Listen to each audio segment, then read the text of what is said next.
बिस्मिल्लाहिर्रहमानिर्रहीम। अस्सलाम वालेकुम नाज़रीन, मैं हूं सैयद अनवारुल हसन और आप देख रहे हैं प्रोग्राम सच तो यह है बराह रास्त पीटीवी न्यूज़ इस्लामाबाद स्टूडियो से। नाज़रीन, मशरिक़ वस्ता में जारी जंग 14वें रोज़ में इस वक्त दाखिल हो चुकी है और दोनों तरफ से, दोनों फरीकैन की जानिब से, यानी इसराइल और अमरीका जो हमलावर है ईरान पर, ईरान की जानिब से जवाबी रद्द-ए-अमल आ रहा है, तो एक दूसरे को नुकसान पहुंचाने के हवाले से बुलंद बांग दावे किए जा रहे हैं। अमेरिका ने जंग के इब्तिदा से लेकर आज तक, यानी कि 28 फरवरी से आज तक 6000 टारगेट्स हिट किए हैं ईरान के अंदर, जबकि ईरान की जानिब से जो जवाबी रद्द-ए-अमल आ रहा है वो बैलिस्टिक मिसाइल्स और ड्रोन हमलों की सूरत में है, चाहे वो इसराइल के तेल अवीव या दीगर हैफा के शहर हों या फिर अमेरिका के जो गल्फ में अड्डे हैं उन पर दागे जा रही हैं। इसके साथ साथ जो एक और बहुत बड़ा इशू अब बन गया है वो अपना हरमोज यानी स्ट्रेट ऑफ हरमोज की बंदिश है। आलमी मईशत को एक बड़ा धचका लगा हुआ है, बिलखसूस तवानाई के सेक्टर में, और इसके जो पेट्रोलियम मसनूआत है उनकी जो आमदोरफ्त है वो ज़ाहिर बात है उस स्ट्रेट ऑफ हॉर्मोज से गुजरना वो एक चैलेंज बनती जा रही है। कीमतें जो हैं उनमें भी काफ़ी बलाई सतह पे जा रही है। इंटरनेशनल मार्केट में $100 से ऊपर जो है वो फी बैरल हो गया है। तहम पाकिस्तान के हवाले से एक अच्छी खबर यह है कि वज़ीर-ए-आज़म पाकिस्तान ने रवां हफ्ते अपने कौम से खिताब में कहा था कि उन्होंने जो लास्ट फ्राइडे फैसला किया था कि पेट्रोलियम मसनूआत की कीमत में इजाफे का, उसके बाद अब जो पेट्रोलियम मसनूआत में इंटरनेशनल मार्केट में इजाफा होगा तो उनकी कोशिश होगी कि अवाम पर कम से कम बोझ डाला जाए। तो इस हवाले से एक अच्छी खबर यह है कि जो इंटरनेशनल मार्केट में रेट ज़्यादा हुआ है, चूंकि अब हमने 15 दिन के बजाय 7 रोज़ में तयन करते हैं तो उसमें इस दफ़ा नहीं हो रहा। एक और अहम डेवलपमेंट, वज़ीर-ए-आज़म पाकिस्तान मोहम्मद शहबाज शरीफ साहब सऊदी अरब कल गए, वहां पर उनकी क्राउन प्रिंस शहजादा मोहम्मद बिन सलमान साहब से मुलाकात हुई। हमारे army chief of defence forces field marshal Syed Asim Munir साहब भी मौजूद थे, और अगर आप तस्वीर देखें तो कम्बैट ड्रेस में वो मौजूद थे। और आपके इल्म में है कि इस तरह की मुलाकातों में यूजुअली ये ड्रेस नहीं पहना जाता है, ये कम्बैट ड्रेस है जो आर्मी चीफ ने पहना हुआ था। और ये वाज़ह एक इशारा है कि पाकिस्तान और सऊदी अरब के दरमियान जो दिफाई फ्रेमवर्क एक मुआहदा मौजूद है।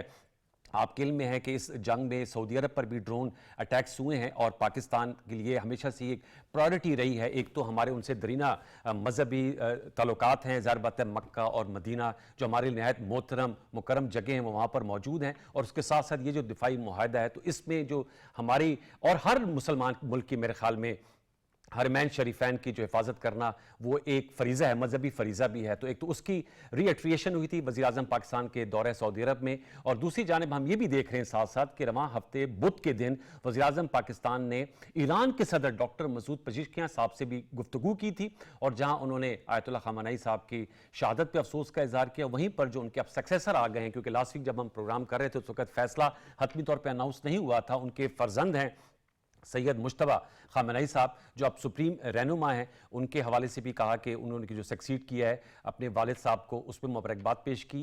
अब जो इंटरनेशनल एक्सपर्ट्स हैं उनकी राय में और जो रीजनल एक्सपर्ट्स हैं, पाकिस्तान इस वक्त एक ब्रिज बिल्डिंग, पीस बिल्डिंग का काम कर रहा है। पाकिस्तान की कोशिश ये है कि पाकिस्तान के ईरान के साथ दरीना ताल्लुकात है, हमारा हमसाया मुल्क है, और पाकिस्तान ने जो यूएन में अगरचे वो रेजोल्यूशन जो है वो सामने ना आ सकी, लेकिन पाकिस्तान का असूली मौक़िफ़ था कि पाकिस्तान ये जो अटैक किया गया है इसकी मजम्मत करता है, और जो ईरान की जानिब से गल्फ़ कंट्रीज़ में भी दरअंदाजी की जा रही है उसकी भी पाकिस्तान ने मजम्मत की है। एक सवाल से ज़रूर आज गुफ्तगू करेंगे प्रोग्राम के पहले हिस्से में कि ये जो इस वक्त तनाव कशीदगी की सूरत हाल है और दोनों फरीकैन की जानिब से अपनी पोजीशन पे डटे हुए हैं, इस जमूद को कैसे तोड़ा जा सकता है? क्या डिप्लोमेसी काम करेगी या जंग की सूरत हाल इसी तरह बरकरार रहेगी? इन नुकात में हम गुफ्तगू करेंगे। बड़ा एक नुमाया पैनल मेरे साथ इस वक्त शरीक गुफ्तगू, उनका तारुफ मैं आपसे करा दे तो हमें ज्वाइन किया जनाब एजाज चौधरी साहब ने, साबिक सेक्रेटरी खारजा हैं, पाकिस्तान के अमेरिका में सफीर रह चुके हैं। आपका बहुत शुक्रिया एजाज चौधरी साहब प्रोग्राम सच में वक्त देने का। मुझे ज्वाइन किया है major general retired Zahid Mahmood साहब ने, मारूफ दिफाई तजियाकार हैं। आपका सर बहुत शुक्रिया कि आपने ज्वाइन किया। डॉक्टर हुमा बकाई साहबा, शी नीड्स नो इंट्रोडक्शन, माशाल्लाह ज़बरदस्त किस्म की माहिर बैन अक़वामी उमूर हैं, वो हमारे साथ टेलीफोन लाइन पर मौजूद हैं। तीनों मौजूदानों को बाज़ाब्ता तौर पर खुशामदीद। एजाज चौधरी साहब आपसे सर गुफ्तगू का आगाज़ करूँगा। सर बताइएगा, इस वक्त जैसे मैंने अहाता करने की कोशिश की, 14 रोज़ा जंग हो गई है, किस तरह देखते हैं आप? समझते हैं कि कोई बैकडोर डिप्लोमेसी चल रही है, जंग आपको तवील होते हुए दिखाई दे रही है, या बाज़ लोगों की राय है कि अमेरिकी सदर डोनाल्ड ट्रंप ने गालिबन मार्च के एंड में और अप्रैल के आगाज़ में चाइना का दौरा करना है, उससे पहले ख़त्म हो जाएगी या ये तूल पकड़ेगी? क्योंकि इस वक्त दोनों फरीकैन जो है वो अपनी अपनी पोजीशन पे कायम है।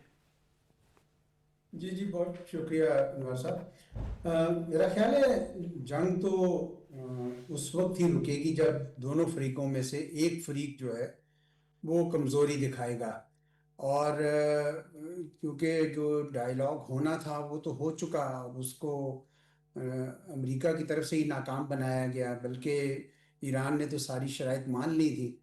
तो इस वक्त भी ये भी नहीं पता कि अमेरिका के असल अहदाफ हैं क्या। वो रिजीम को सिर्फ गिराना चाह रहे थे, या वो इनके तेल के ज़खायर पे कब्जा करना चाह रहे थे, या वो न्यूक्लियर जो इनके पास फिसाइल मटीरियल है उस पर कब्जा करना चाह रहे थे। और अभी तक वो वजाहत नहीं है कि ये चरना करना क्या चाह रहे हैं। इसलिए डोनाल्ड ट्रंप सब तो जब चाहे मुड़ के कह सकते हैं कि जनाब जंग मैंने तो हम जंग जीत चुके हैं और दावे तो खत्म कर कर रहे दें हैं जंग। कि जंग पहले घंटे में जीत गए थे। जी जी, तो अगर वो करना चाहें तो वो कर सकते हैं, लेकिन हकीकत ये है कि उनकी कॉस्ट जो है डोनाल्ड ट्रंप साहब के लिए बढ़ रही है जी। जैसे जैसे वक्त गुजरता जा रहा है। और तीन चार जगहों से कॉस्ट बढ़ रही है। सबसे बड़ा पहली तो कॉस्ट खलीजी रियासतों की तरफ से बढ़ गई है, क्योंकि वहाँ पे जो उनके अड्डे थे वो बुरी तरह इस तबाह हुए हैं और बड़ा नुकसान हुआ है अमेरिका को उसका। और सारी खलीजी रियासतें जो हैं वो भी उनके ऊपर दबाव डालेंगी कि जनाब ये आपकी वजह से, आपने तो सिक्योरिटी अम्ब्रेला दिया था, हम तो वल्नरेबल हो गए। दूसरी तरफ डोनाल्ड ट्रंप साहब के अपने मुल्क के अंदर बहुत ज़्यादा आवाज़ें उठ रही हैं कि क्या ये अमेरिका की जंग थी या ये इसराइल की जंग जो है वो लड़ रहा है अमेरिका, तो वो भी एक दबाव बढ़ रहा है। और तीसरा, अब ईरान के जो मिसाइल हैं फाइनली मेरा ख्याल है इसराइल के आयरन डोम को क्रॉस यस। करके वहाँ पे गिर रहे हैं, तल अवीव में, हैफा में, शायद और जगहों पर भी।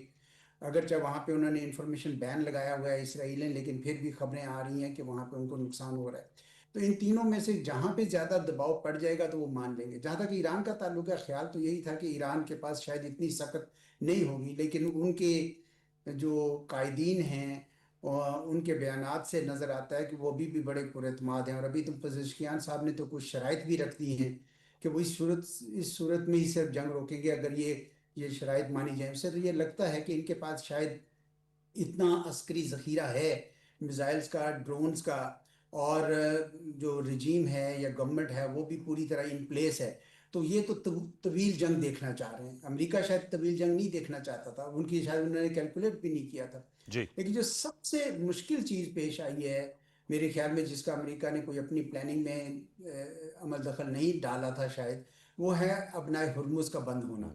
उनका नहीं ख्याल था कि ये बंद कर सकेंगे। शुरू में तो जब उन्होंने बयानात भी बहुत दिए, तो मैं कुछ जगहों पर सुन रहा था और पढ़ रहा था कि कितने ईरान के पास सी बेस्ड मिसाइल्स उनके पास हैं, कितनी उनके पास मैरीन जो माइंस हैं। दूसरी, जी जी, माइंस हैं। तो उससे लगता है कि ईरान तो कंट्रोल कर रहा है। तो अगर वो कंट्रोल कर रहा है तो फिर तो जो खलीजी रियासतों की मईशतें क्या, पूरी दुनिया की यस। मईशत जो है उसके ऊपर बहुत ज़्यादा बुरा असर पड़ रहा है। वेरी और इंपॉर्टेंट। अगर वो इससे नहीं छुड़वा सके तो इसका मतलब है कि किसी एक फरीक को तो हार मानना पड़ेगी ना जी, उसके बगैर तो नहीं हो सकेगा।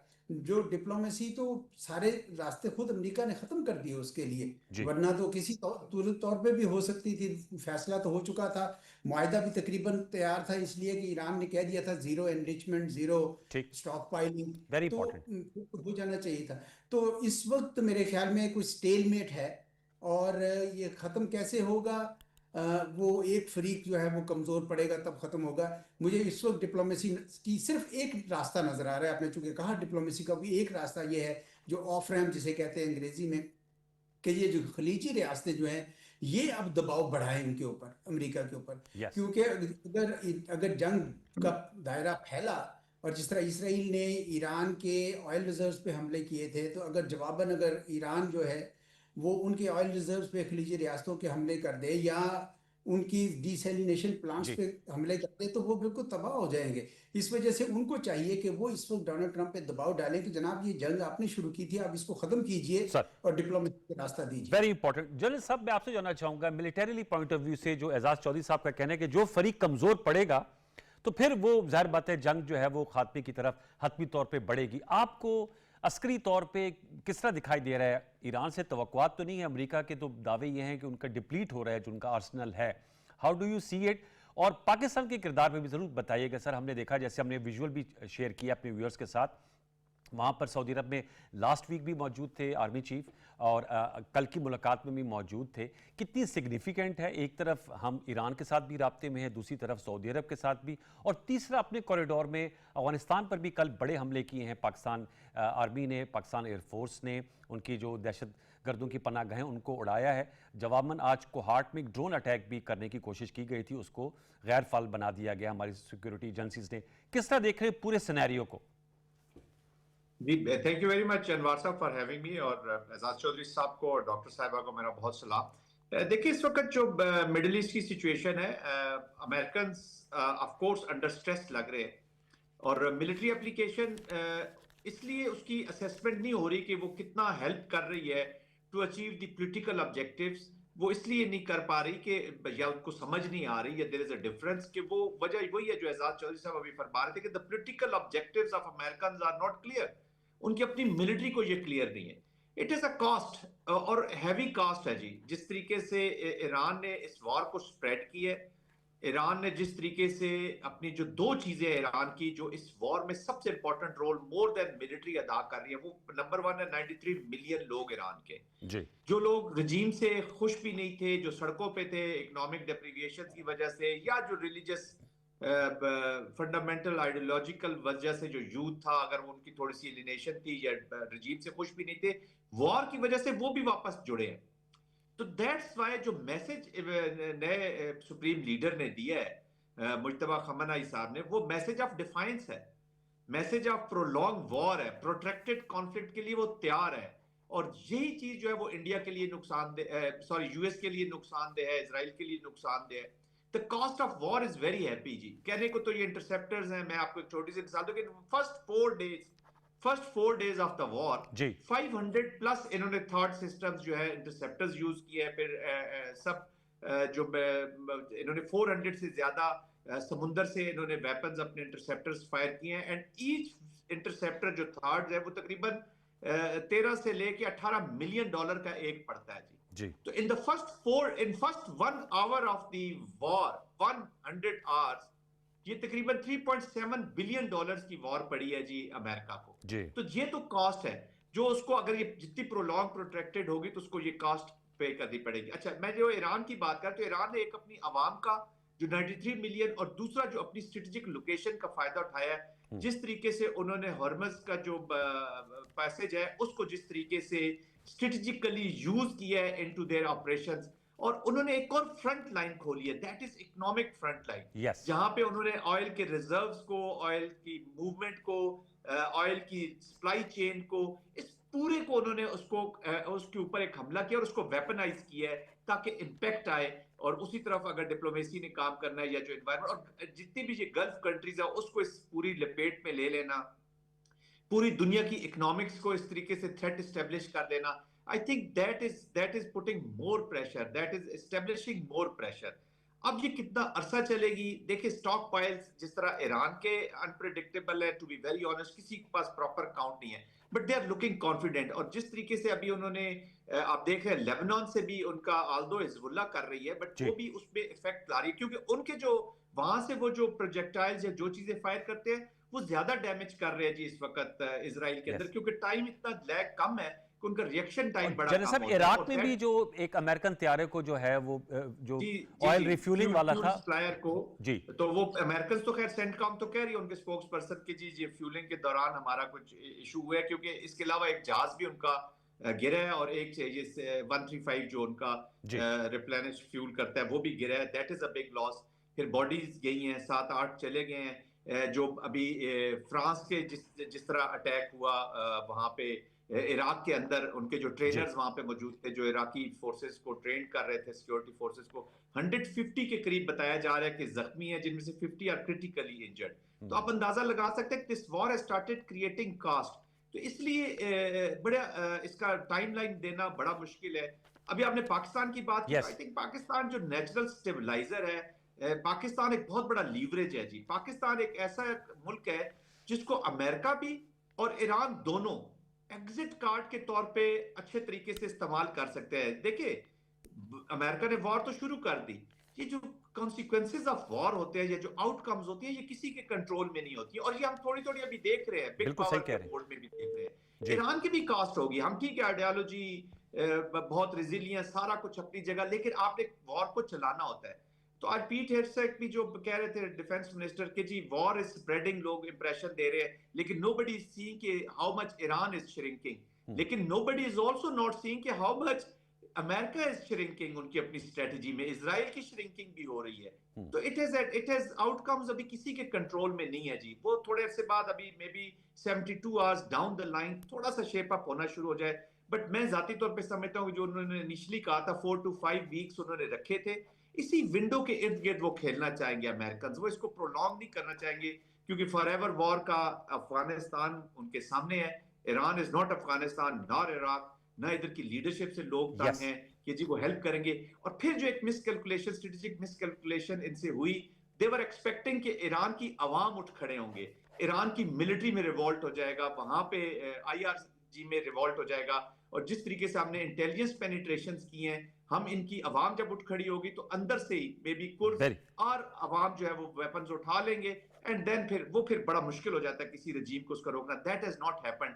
जिसने इनका सारे जो गेम प्लान है, तो वो कहते हैं ना कि first casualty of war is the plan of the war itself, तो वो मेरे ख्याल में हो गया है।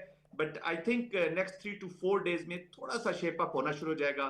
बट एक factor unpredictability which is attached with Trump, वो तो एक राइडर क्लॉज है जी, वो तो साथ साथ चलेगी, उस पर तो कोई एनालिस्ट कोई यस कमेंटेटर जो है वो अपना कमेंट नहीं कर पाएगा जी। ओके हुमा पकाई साहब हमारे साथ मौजूद नहीं है, वी लॉस्ट हर कनेक्शन। मैं एजाज साहब आपसे जानना चाहूँगा, आपने कहा मिस कैलकुलेशन और स्टेट ऑफ हॉर्मोज का उनको शायद अहाता नहीं था, लेकिन आपको याद होगा लास्ट ईयर जो वॉर हुई उसमें भी ट्रम्प कार्ड ये लोग बताते थे, ट्रम्प कार्ड ईरान के पास है स्टेट ऑफ हॉर्मोज की बंदिश, वो वहाँ तक नौबत नहीं आई। तो ये ऑन द टेबल तो बात थी लास्ट वॉर में जो लास्ट ईयर हुई है 12 रोज़ा जंग इसराइल और ईरान के दरमियान। दूसरा सर मैं आपसे, चूंकि आपका तो टन्स ऑफ एक्सपीरियंस है, वज़ीर-ए-आज़म पाकिस्तान का दौरा है सऊदी अरब, हमने उसके विजुअल भी चलाए हैं वहाँ। अब हमारा एक स्ट्रेटेजिक डिफेंस एग्रीमेंट भी है दोनों ममालिक के दरमियान, और जाहिर बात है वो उसकी अपनी जहते हैं।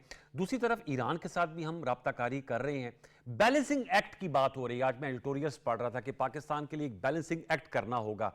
कितना ये बैलेंसिंग एक्ट जो है वो तवाज़न कैसे बरकरार रखा जा सकता है इस वॉर थिएटर में जिसकी बहुत सी अशकाल हमें नज़र आ रही हैं? योर एक्सपीरियंस, किस तरह आप एडवाइस भी करेंगे हमारे फॉरेन पॉलिसी मेकर्स को, जाहिर बात है, और क्या जो पाकिस्तान इस वक्त जिस ट्रैजेक्टरी पे जा रहा है वो बिल्कुल ठीक चल रहा है?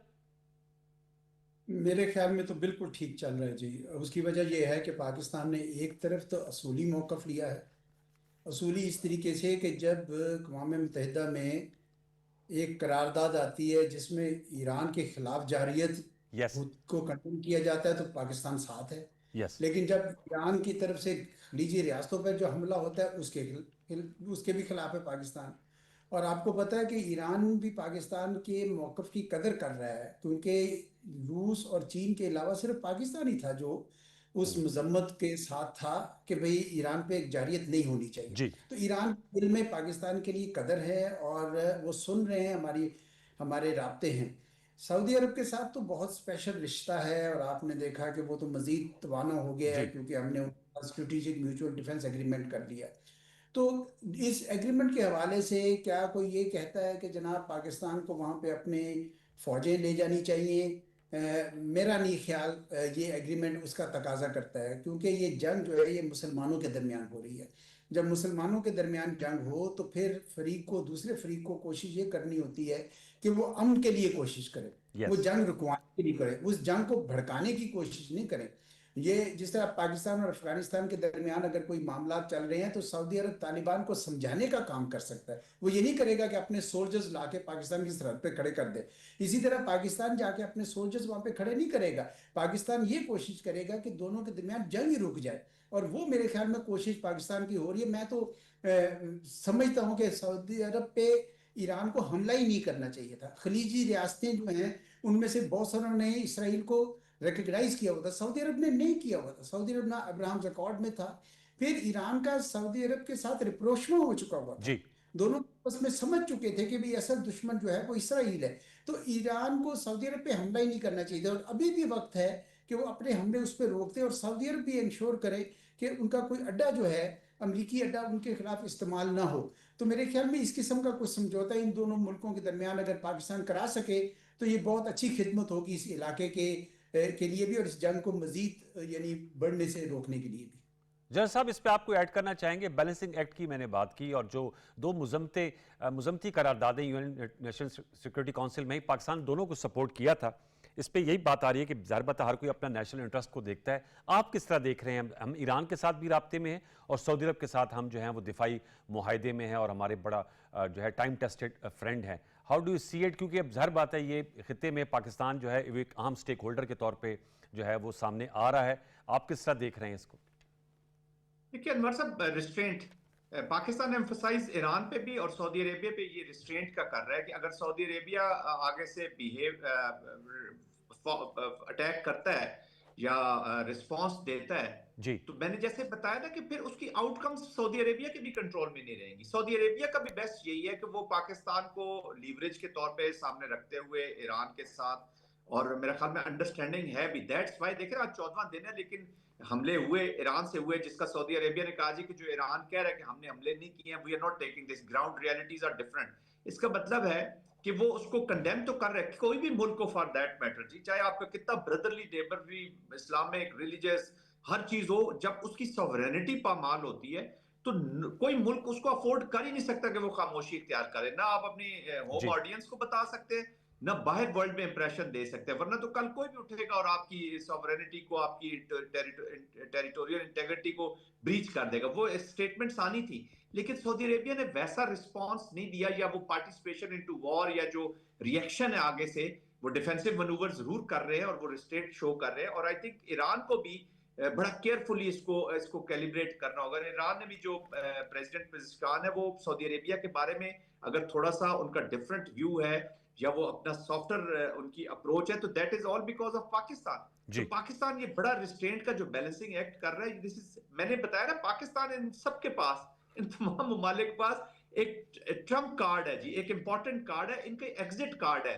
जब भी ये फेस सेविंग कह लें आप जिसको सिंपल टर्म्स में, जब इनको किसी कौम को चाहिए हो या उसमें से वॉर में से निकलना चाहते हैं, मैंने जैसे कहा कि देखें आप बहुत बात कर सकते हैं ईरान की, ईरान लंबी जंग लड़ सकता है, वो कौम डिफरेंट है, बहुत खूबियां होंगी, वॉर होती है अनवार साहब, इसका इम्पैक्ट फिर सदियों रहता है आपकी नस्लों के ऊपर। आज जो बच्चे या जो घरों में अभी वो 160 जो बच्चे शहीद हुए हैं, तो जो यूथ है ईरान के अंदर जो नफरत पैदा हुई है वो इन तमाम खलीजी ममालिक खिलाफ बढ़ रही होगी जहां जिन जिन बेसिस से अगर उनके ऊपर अटैक आ रहे हैं, तो इसकी आउटकम्स बड़ी डेंजरस होती है। इसी तरह को कोई इंसिडेंट अगर सऊदी अरेबिया में हो जाता है तो वहां पे नफरतें रह जाएंगी। अमेरिका तो क्यास फैला के लेट्स से कि वर्स्ट ऑफ वर्स्ट क्यास हो गया, निकल गया यहां से जी, they are not staying in the reach. आज का अफगानिस्तान देख लें, अमेरिका का क्या नुकसान हो रहा है, आपका 7.1 बिलियन का असला वहां पे पड़ा हुआ है, ठीक है, it is impacting Pakistan, it is impacting Iran, it is impacting China, central Asia. तो वहां पे भी जब डिस्टेबलाइज ईरान होगा तो गल्फ कंट्रीज ज्यादा,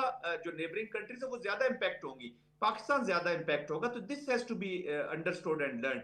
एंड सेकेंडली जीसीसी इसको आगे कैसे लेकर जाएगा, ये भी उन्होंने देखना है कि 10 साल 15 साल के बाद हम इसको कैसे आगे लेकर जाएंगे।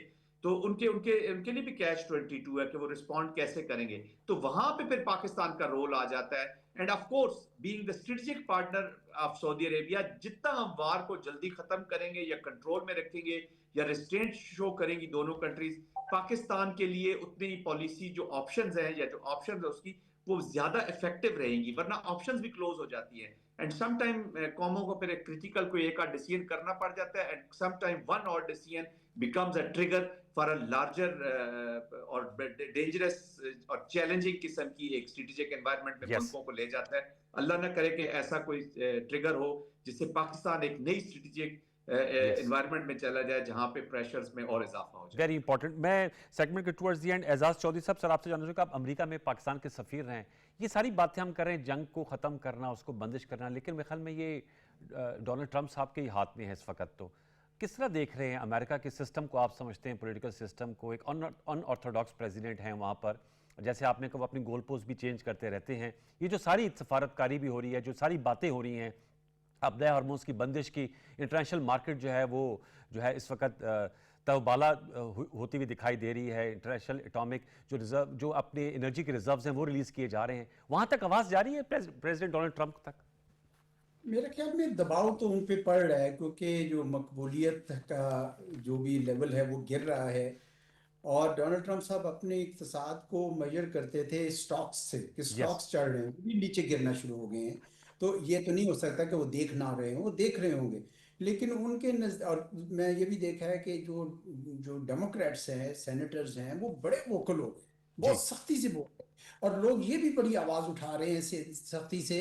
अब वो टकर कार्लसन हैं, वो इतना ज्यादा हाँ। बोलते हैं, जेफरी सेट हैं, वो बार बार जी कहते हैं कि आप इसराइल के दुम छल्ला कैसे बन गए, आप तो इतने बड़े मुल्क हैं। तो इस वजह से अब ये तो नहीं हो सकता कि अमेरिका कि उनको पहुंच ना रही हो, लेकिन जो उसका हल वो समझ रहे सोच रहे हैं वो ये है कि और ज्यादा बॉम्बिंग करें।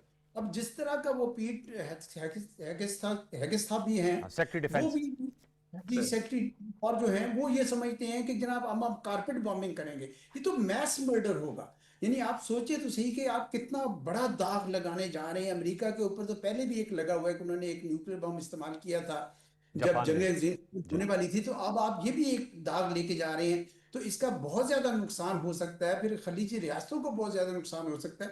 तो दबाव तो है उनके ऊपर, लेकिन जिस तरह के वो साहब हैं, वो मेरा ख्याल में समझते हैं कि जी ताकत के इस्तेमाल से मैं सब कुछ ले सकता हूँ।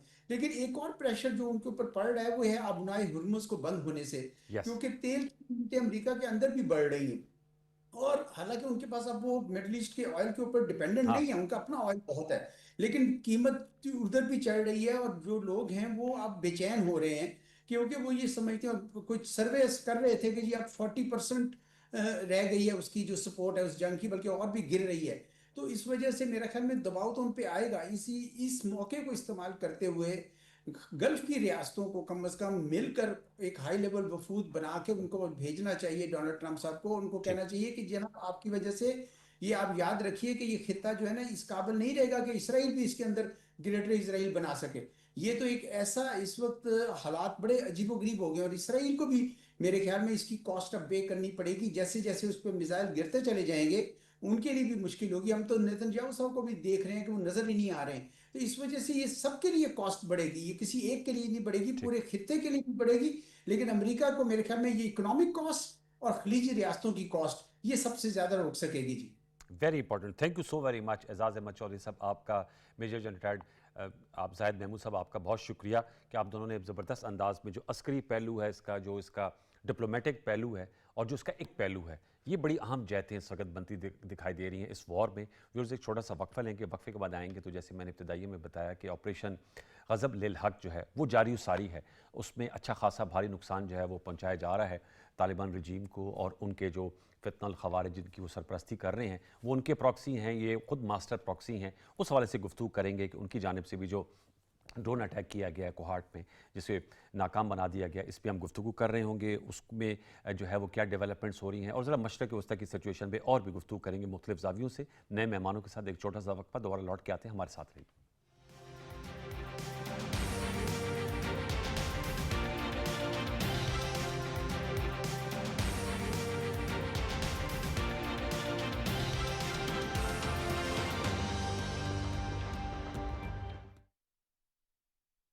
रमजान का तीसरा अशरा दोज़ख से नजात का बाइस है।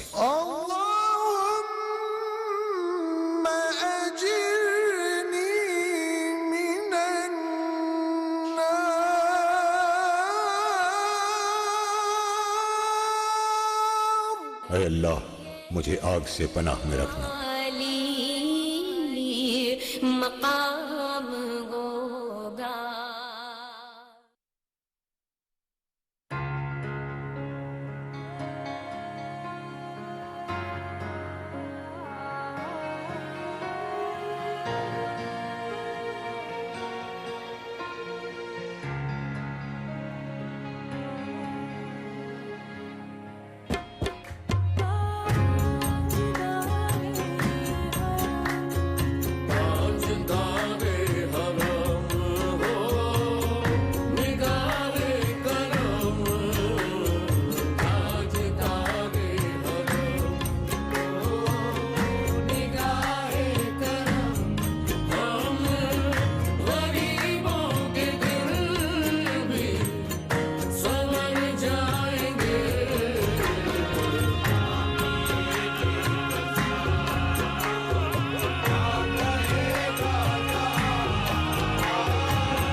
रसूलुल्लाह सल्लल्लाहु अलैहि वसल्लम ने फरमाया, रमज़ान में जन्नत के दरवाजे खोल दिए जाते हैं और जहन्नम के दरवाजे बंद कर दिए जाते हैं। शयातीन को जकड़ दिया जाता है और इस माह में एक फरिश्ता सदा लगाता है, ऐ खैर चाहने वाले तुझे बशारत हो, और ऐ बुराई चाहने वाले रुक जा। और ये सदा सारा रमज़ान लगाई जाती है।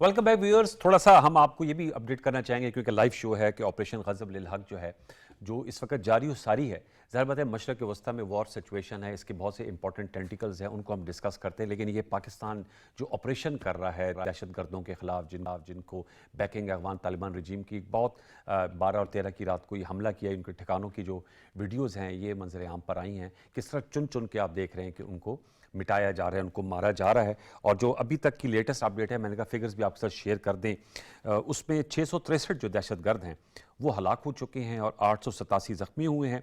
इसके अलावा उनके पास जो हैं काफ़ी जो सामान, जंगी सामान अमेरिका छोड़कर गया था, और जो उनके अब जिनके ये मास्टर प्रॉक्सी हैं वो उनको प्रोवाइड करते हैं, उनको भी तबाहकारी का सिलसिला जारी है। 224 टैंक हैं, बख्तरबंद गाड़ियाँ हैं। इसके अलावा जो है वो 249 चौकियाँ जो हैं उनकी वो तबाह की गई। 44 चौकियाँ कब्ज़े में हैं। ये बड़ा इंपॉर्टेंट है। और ज़ाहिर बात है हम जब ये इस तरह के एक्शन कर रहे हैं तो वो या वो खुदकुश हमलों की सूरत में या ड्रोन अटैक्स की सूरत में जवाबी रद्द-ए-अमल भी देते हैं। इस पर हम ज़रूर गुफ्तगू करेंगे। हमें ज्वाइन किया अहमद मंसूर साहब ने, आप सीनियर सिक्योरिटी एक्सपर्ट हैं, जर्नलिस्ट हैं, आपका बहुत शुक्रिया। और मशरक़ वस्ता की जो इवॉल्विंग सिचुएशन है, ब्रेक पर जाने से कबल जैसे मैं कह रहा था, उसको हम डिस्कस करेंगे मंसूर जाफ़र साहब के साथ। आप माहिर हैं उमर मशरक़ वस्ता। मंसूर जाफ़र साहब आपका बहुत शुक्रिया। अहमद मंसूर साहब, टू स्टार्ट विद बताइएगा, ज़ाहिर बात है एक तो इंटरनेशनल खबर भी है और हमारी खबरों में भी मशरक़ वस्ता की जंग है, लेकिन ये भी बहुत बड़ा और इंपॉर्टेंट ऑपरेशन हो रहा है। आप समझते हैं कि जो अहदाफ हम हासिल करने जा रहे हैं वो अचीव हो रहे हैं? कुछ खबरें बीच में आई रवां हफ्ते की, शायद कोई बातचीत की भी कोशिश की गई है, कोई तालिबान ने भी अप्रोच किया मुख्तलिफ ममालिक को और कहा गया है कि पाकिस्तान मुज़ाकरात की टेबल पे हम दोबारा से मुज़ाकरात की जो है वो शुरू करते हैं। उस हवाले से पहले मैं चाहूँगा कि उस फ्रंट के हवाले से आप ज़रा अपना एनालिसिस भी दीजिएगा और जो खबरें हैं। नवारुल हसन साहब, ये जो मुज़ाकरात और बातचीत है ये इस वक्त तो अब बिल्कुल एक तरफा तौर पर तालिबान रजीम के जो लोग हैं वो हाथ पांव मार रहे हैं। उन्हें नज़र आ गया है कि वो एक तो मुकाबला नहीं कर सकते और पाकिस्तान ने जो एक जारहाना हिकमत अमली अपनाई है उससे वो परेशान हैं। उनके जो जितने भी वहाँ पे उन्होंने एक तैयारी कर रखी थी इस रीजन को डिस्टेबलाइज करने की, वो पाकिस्तान की जो अफवाज हैं वो इस तरह निशाना बना रही हैं कि उनको समझ नहीं आ रही। और थोड़े अरसे में उनका बड़ा इंफ्रास्ट्रक्चर तबाह किया है। जो रात गुजरी है उसमें भी काबुल में 313 कोर का एक इंफ्रास्ट्रक्चर है उसको तबाह किया है। कंधार में एक एयरफील्ड की जो आयल एक फैसिलिटी है उसको हिट किया है। कुछ जो कैंप्स हैं दहशतगर्द वो पक्तिया में एक है वो तबाह किया है। तो ये सिलसिला अभी भी जारी है जब हम बात कर रहे हैं। और जो पाक अफगान बॉर्डर पे उनकी पोस्ट्स हैं जहां पे अगर वो दरअंदाजी करते हैं, फिर देखिए उनको जो सपोर्ट है फितनाल ख्वार दहशत गर्दों की, वो पाकिस्तान के अंदर जो कार्रवाइयां इसी के साथ मिलकर कर रहे हैं। लकी मरवत में जैसे हुआ, शहादतें भी हुई, कुछ जो ड्रोन्स आते हैं तो उनको तो हमारी देखें उनको तो ये अंदाजा होना चाहिए, अब हो भी गया है। तो वो हमारा जो दफाई निज़ाम है वो उनको गिरा रहा है, उनका कोई डेब्रीज वगैरह गिर जाती है, कोई इशू नहीं है इस हवाले से कि वो किसी तरह भी केपेबल हैं। दावे उनके वही हैं बड़े बुलंदो बांग, हकीकत का उसमें कोई ताल्लुक नहीं है। लेकिन जो ये भाग दौड़ कर रहे हैं, मुज़ाकरात कर रहे हैं, भाग दौड़ ये कर रहे हैं और करेंगे, लेकिन मसला यह है कि एतबार कैसे किया जाए, क्योंकि ये सारा अमल तो 2021 से अब तक पाकिस्तान ने जितना इनिशिएट किया, अपने सारे दोस्त ममालिक उसमें इन्वॉल्व थे, क्या क्या बर्दाश्त नहीं किया, कितने जनाजे यहां से हमने उठाए हैं। तो इसलिए एतबार कैसे हम कर लें कि अभी फिर वो बातचीत करें, बस वादे करें। हम तो चाहते हैं भाई अमल हो। अमल क्या है भाई? आपके पास दहशतगर्द मौजूद हैं, नूर वली महसूद है, बशीर ज़ेब है, आपके पास जो गुल बहादुर है, और जितने आप उनको या खुद उन्हें मारें या हमारे हवाले कर दें। कोई मसला नहीं। फिर जो इंफ्रास्ट्रक्चर आपने बनाया हुआ है वो टोटली पाकिस्तान में दहशतगर्दी को सपोर्ट करने के लिए नेटवर्क है। जी बिल्कुल, वो खत्म करें। अगर आप नहीं करेंगे तो हम कर देंगे, और हमने अब तक जिस तरह किया है ये उनको बहुत पीछे धकेल दिया है। इसलिए उनको बड़ी उनका अब है तो ये जैसे आपने भी कहा कि मास्टर प्रॉक्सी है ना, proxy है ना ये तो इनके जो पीछे Handlers हैं। मास्टर हैंडलर्स हैं, अब उनको बड़ी तकलीफ है। उनकी सालों की मेहनत जो है वो इस चंद दिनों में वो पाकिस्तान ने मलिया मेट कर दी है। ब्लो बैक भी तो इसका मंसूर, जैसे आपने लकी मरवत का है, या खुदकुश हमले करना, या फितनल खवारिज फितनतुल हिंदुस्तान को, वो भी एक नवारुल हसन साहब ब्लो बैक नहीं है, हम तो पहले से ये दहशतगर्दी बर्दाश्त कर ही रहे ये थे। बात भी है। ये तो अभी तो कुछ पिछला भी साल नहीं ही है, बड़ा खूनी पूरा साल था। खूनी साल है। देखें इस्लामाबाद में हमले, खुदकुश हमले, Yes. पेशावर में, और आपकी सिक्योरिटी फोर्सेस को टारगेट, बलूचिस्तान में शहादतें भी हुई और हो रही हैं। जब हम तो ये देख रहे हैं, हम तो जनाजे उठा रहे हैं, लेकिन अब उनको जहां पे वो महफूज अपने आप को समझते हैं उनको अपने जनाजे वहां से उठाना पड़ेंगे। ये एक रिजॉल्व है ओके, कि हमने ये करना है। Very important. दोबारा लौट के इस मौजू पे आएंगे, लेकिन मैं चाहूंगा कि मंसूर जाफर साहब से भी अपडेट लेते हैं। मंसूर जाफर साहब अस्सलाम वालेकुम। वालेकुम अस्सलाम। जी मंसूर जाफर साहब, मशरक़ वस्ता की सिचुएशन में मैं चाहूँगा कि हम एजाज चौधरी साहब से गुफ्तगू कर रहे थे और जनरल जाहिद महमूद साहब से, बड़े 14 दिन हो गए हैं, और ईरान की जानिब से भी जो उनके नए अब सुप्रीम लीडर हैं मुश्तबा खामेनेई साहब, उनकी जानिब से भी पहला जो उनका पैगाम आया है, जो उनके सरकारी टेलीविज़न ने चलाया है, उनकी ऑडियो थी, उन्होंने तो शराइत रखी हैं और उन्होंने कहा है कि वो अगर इन शराइत को पूरा किया जाएगा और जो ईरान को नुकसान पहुंचाया गया है, अगर जब तक से उसका बदला नहीं लिया जाएगा, ईरान ये जंग जारी रखेगा। अमेरिका की जानिब से भी दावे किए जा रहे हैं, और सदर ट्रंप तो कहते हैं कि मैं जो 28 फरवरी को हमला किया तो पहले घंटे में जंग जीत गया था। इसराइली वज़ीर आज़म तो हर्जा सराई करते रहते हैं। आपको वो सूरत हाल जो है, ज़्यादा जंग जो है वो फैलती हुई दिखाई दे रही है, या आप समझते हैं कि अपना हरमोज़ की बंदिश से अब चूंकि हाहाकार मची हुई है इंटरनेशनल ऑयल मार्केट में, तो इसमें कोई अमेरिकी सदर ट्रंप ने ताज़ा बयान ये है कि अभी भी वो कह रहे हैं कि मैं ऑयल टैंकर्स को सिक्योरिटी फराम करूंगा, पहले तो पीछे हट गए थे। कोई उनको इससे पेन होगा और कोई इससे उन पे प्रेशर बिल्ड होगा, इकोनॉमिक प्रेशर? बहुत शुक्रिया जी। जी बहुत शुक्रिया। जहाँ तक तो ताल्लुक है ईरान की उन शराइत का जो नए सुप्रीम लीडर ने अपने पहले ऑडियो पैगाम में स्पेल आउट की हैं जी, तो मेरा ख्याल है कि ईरान को और उनके सुप्रीम लीडर को भी बखूबी अंदाज़ा है कि अमेरिका और इसराइल ने जहाँ भी जंग में तबाही फैलाई है वहाँ पे कंपनसेशन देने का जो काम है वो भी उन्होंने मुसलमान मुल्कों से ही लिया है। यस, जो गजा पीस बोर्ड है उसकी सबसे बड़ी मिसाल है कि वहाँ पे बजाय इसराइल पर वो सारा मलबा डालने के कि वो उसका तावान दे और ख़ासतौर पे वहाँ जो तबाही और बर्बादी उसका रीबिल्डिंग में अपना किरदार अदा करे, वो फरीजा भी जो है वो मुसलमान मुल्कों पर ही और दुनिया पर डाल दिया गया कि वो उसके लिए $1 बिलियन दे के उसकी मेंबरशिप हासिल करें और फिर उसको हम इस्तेमाल करेंगे उसकी तामीर तरक्की के लिए।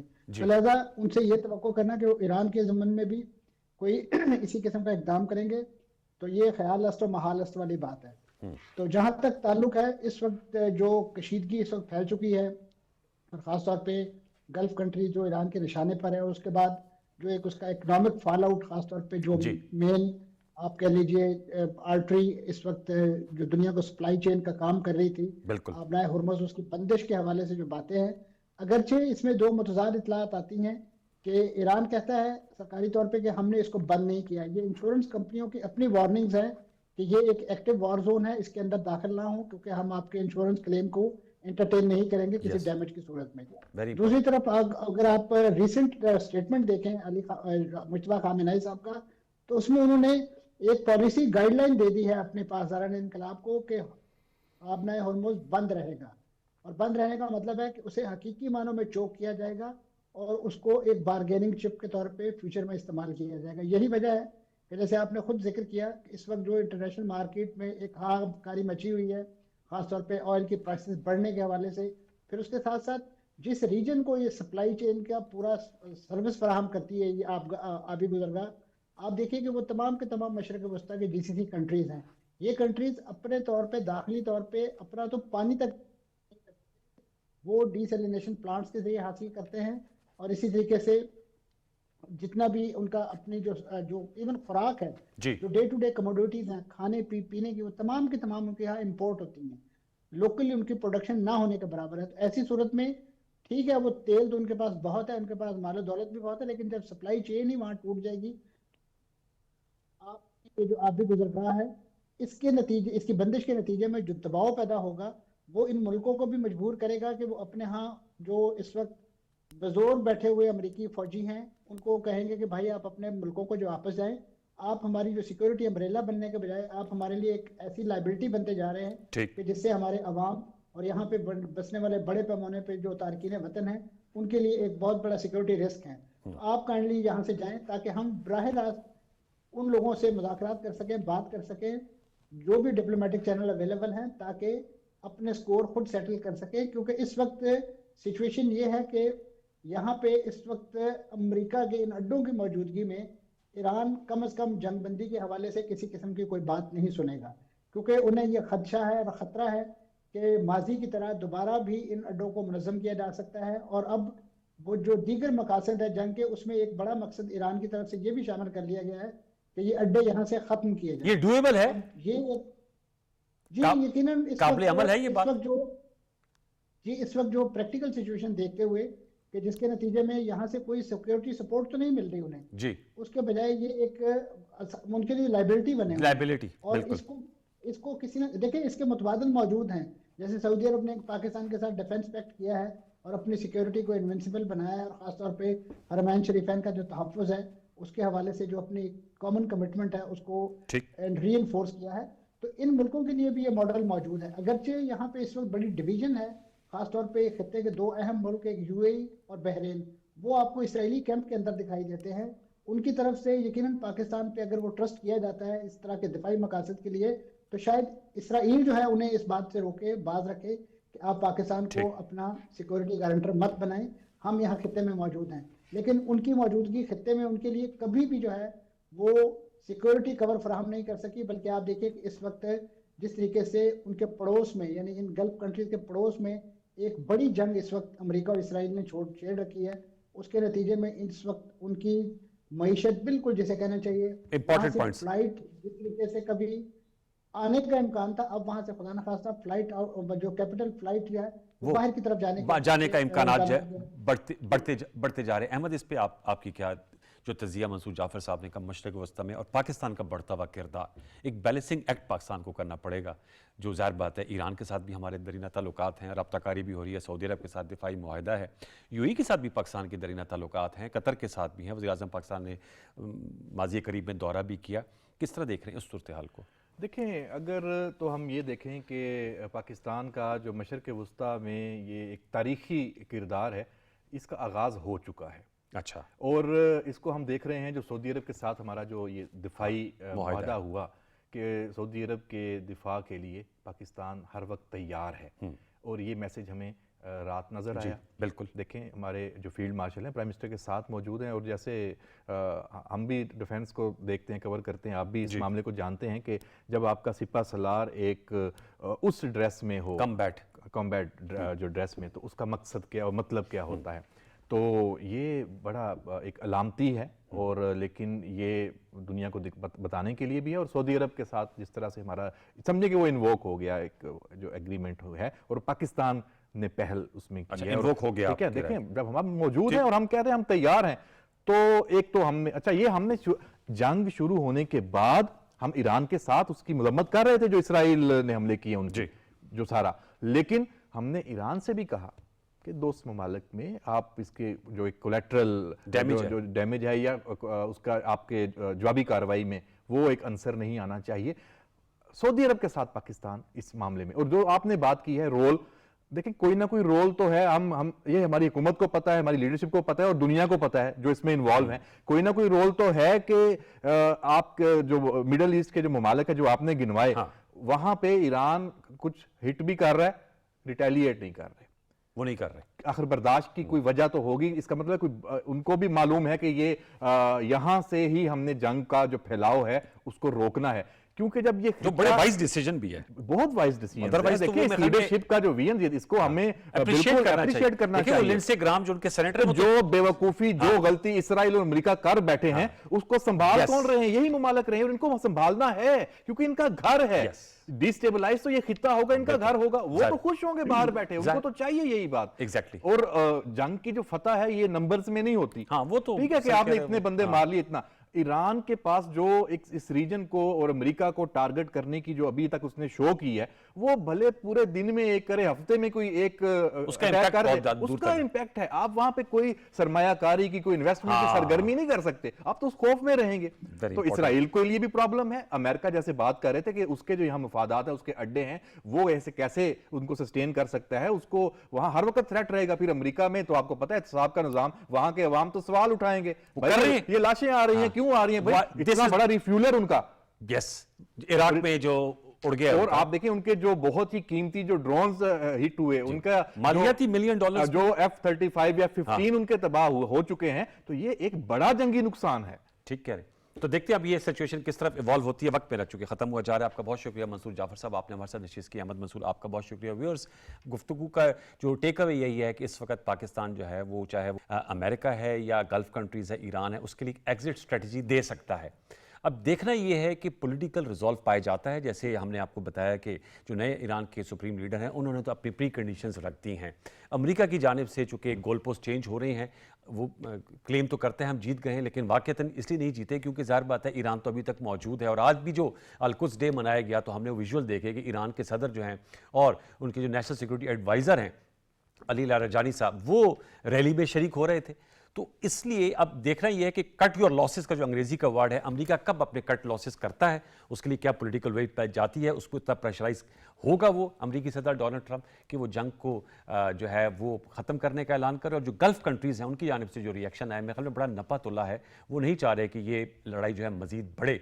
इस पर हम शोज़ कर रहे हैं क्योंकि इसकी बहुत सी अहमियत हैं, जहतें हैं। जैसे हमने आपको बताया पाकिस्तान में पेट्रोलियम प्राइसेस इस हफ्ते नहीं बढ़ाई गई, जो कि बहुत अच्छा मुस्बत पहलू है। लास्ट वीक बढ़ाई गई थी, लेकिन इसका इम्पैक्ट आ रहा है। हमारी बहुत सी जो वर्कफोर्स है वो खलीजी ममालिक पे काम करती है, 35 से 40 लाख लोग।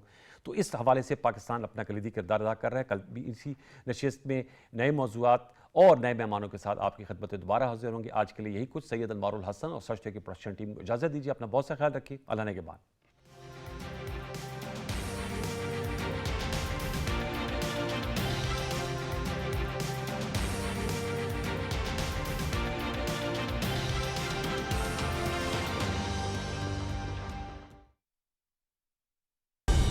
दुरुस्त हर वक्त बर वक्त।